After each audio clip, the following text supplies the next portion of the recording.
கர்த்தருடைய பரிசுத்த நாமத்திற்கு மகிமை உண்டாவதாக.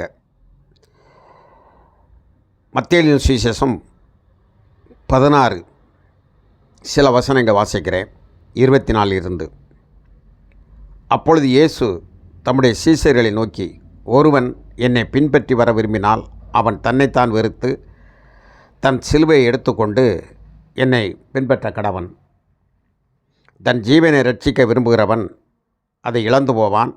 என் நிமித்தமாக தன் ஜீவனை இழந்து போகிறவன் அதை கண்டடைவான்.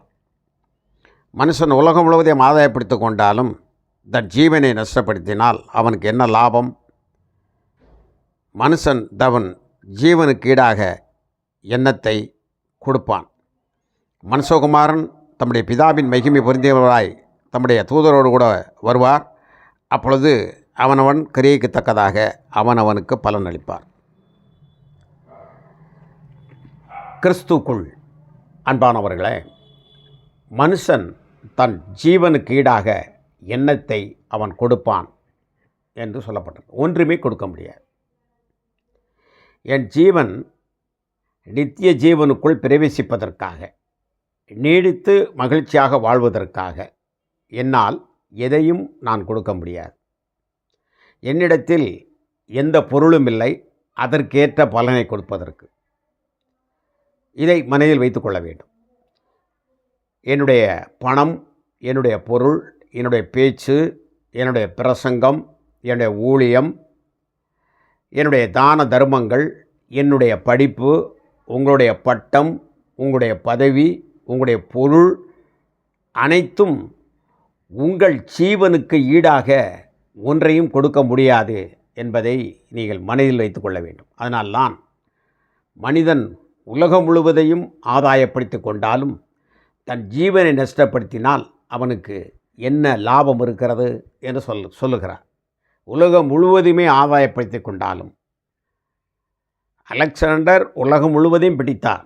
ஆனால் அவர் இறுதியில் சொன்னார், நான் நிர்வாணமாய் வந்தேன், நிர்வாணமாய் போகிறேன்.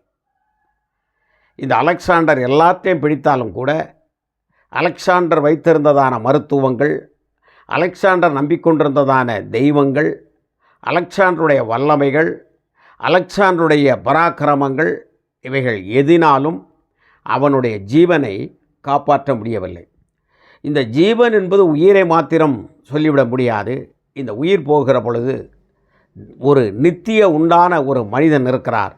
அந்த நித்திய உள்ளான மனிதன் திகிலோடும் மனவேதனையோடும் கஷ்டத்தோடும் வெளியேறுகிற காட்சி மிக பரிதாபமாக இருக்கும். நான் உதாரணமாக உங்களுக்கு சொல்கிறேன். ஒரு வாடகை வீடு தான் இந்த உலகத்தினுடைய வாழ்க்கை. இந்த ரத்தன் டாட்டாவாக இருந்தாலும், முரசொலி செல்வமாக இருந்தாலும், அல்லது இந்த உலகத்திலே பெரிய பெரிய பணக்காரர்களாக இருந்தாலும் கூட, எவ்வளவு சொகுசு மாளிகை கட்டியிருந்தாலும், சொகுசு அவர்கள் கார்கள் போன்றவைகளை வைத்திருந்து பல பதவிகளை அவர்கள் அனுபவித்து கொண்டிருந்தாலும் கூட அவர்கள் இந்த உலகத்தில் வாடகை வீட்டில்தான் வாழ்ந்து கொண்டிருக்கிறார்கள். வாடகை வீடு என்பது நம்முடைய சரீரம். இந்த சரீரத்திற்குள் உள்ளான மனிதன் இருக்கிறார். அது தேவனுடைய ஜீவனால் உருவாக்கப்பட்டிருக்கக்கூடிய ஆன்மா. இந்த உள்ளே இருக்கக்கூடிய இந்த உள்ளான மனிதன் நம்மை போல் ஒரு சூட்சமான உருவத்தை எடுத்துக்கொண்டு வெளியேறுகிறான். எப்பொழுது? இந்த மாமிசத்தில் இருக்கக்கூடிய உயிர் போகிற பொழுது, அதாவது இந்த வீடு இடிந்து விழுகிற பொழுது, இந்த வீடு எப்படியோ இடிந்து விழுகிற பொழுது, அல்லது இந்த வீட்டில் நீ இருக்கக்கூடாது என்று சொல்லி இந்த வீட்டினுடைய ஓனர்கள் வெளியே அனுப்புகிற பொழுது, இந்த எப்படி நாம் ஒரு வீட்டில் இருக்கிறோமோ, ஒரு வாடகை வீட்டில், இந்த வாடகை வீட்டை விட்டு ஒருவர் நம்மளை வெளியே போக சொல்கிறார். இந்த வாடகை வீட்டை நீ கெடுத்து விட்டாய், ஒன்றுமில்லாமல் ஆக்கிவிட்டாய், ஆகவே இது குப்பையாக போய்விட்டது, வெளியே போய் என்று நம்மை கழித்து பிடித்து வெளியே தள்ளுகிற பொழுது, இன்னொரு வீடு நமக்கு இல்லை என்றால், இன்னொரு தங்கும் ஸ்தலம் இல்லை என்று சொன்னால், நாம் நம்முடைய பிள்ளைகளையும் நம்முடைய மனைவியையும் நம்மை சார்ந்தவர்கள் வைத்து கொண்டு என்ன மாதிரியான ஒரு வேதனையும், என்ன மாதிரியான ஒரு கஷ்டமும் நஷ்டமும் நம்முடைய மனதை கலக்குகிறதோ அப்படிப்பட்ட ஒரு கலக்கம் மனிதனுக்குள் வருகிறதல்லவா? இதுபோல தான் ஒரு மனிதனுடைய ஆவி பிரிகிற பொழுது, இந்த உயிர் பிரிகிற பொழுது மனதில் நீங்கள் வைத்து பார்க்க வேண்டும்.